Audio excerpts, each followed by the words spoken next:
For those viewers who aren't familiar with Martin Place in Sydney, talk us through it. It is, of course, a very busy pedestrian thoroughfare through this whole area.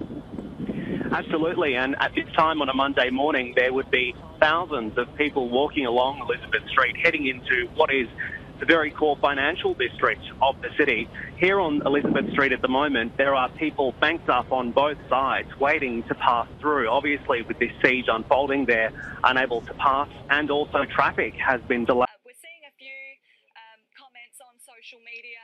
The Greens Deputy Leader Adam Bant saying what a terrifying situation in Martin Place.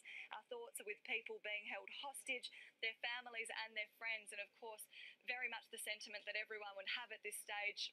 Frightening images of people inside that building, and also frightening just for those people who went to work this morning thinking that it would be a standard Monday, and now some being locked in their offices from all the accounts we're seeing on social media, being told they can't go any further, and really in a police lockdown as police officers try and figure out what's happened. Maria, as you're talking there, we've just started to see some shots on our screens of hostages inside the Lint shop there. I should say these are not live pictures. These were taken shortly after, I think they were about 10:30 onwards.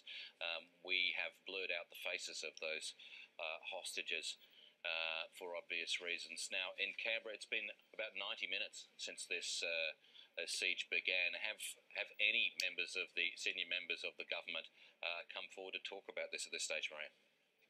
Absolutely none at the moment, Nick. It sounds like they're scrambling. We've tried multiple people within the Prime Minister's office.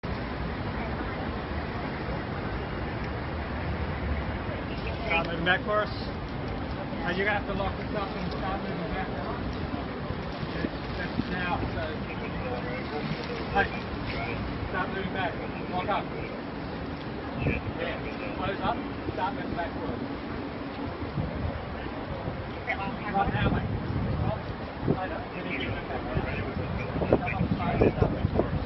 People running away from that shop, and we saw those horrific pictures. I don't know whether you've seen pictures on air, but I've certainly seen them with my eyes of people up against the windows of the Lint coffee shop, their arms raised.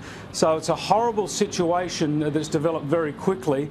I look out the window here of the Sky Studio, and the police have still cordoned this area back, pushing the public and everyone and the media back further down Elizabeth Street. They've blocked off Martin Place between Elizabeth Street and Macquarie Street, and they're just pushing lots of people here back right out of the way. Hordes of police have come here. The initial police arrivals were 3 police on motorcycles and some police on foot. Since then, a lot more have come, heavily armed, wearing bulletproof vests and coordinating this situation, keeping the crowds back, obviously some guns drawn, and trying to establish exactly what's going on here. But very much a standoff at the moment, but a frightening situation.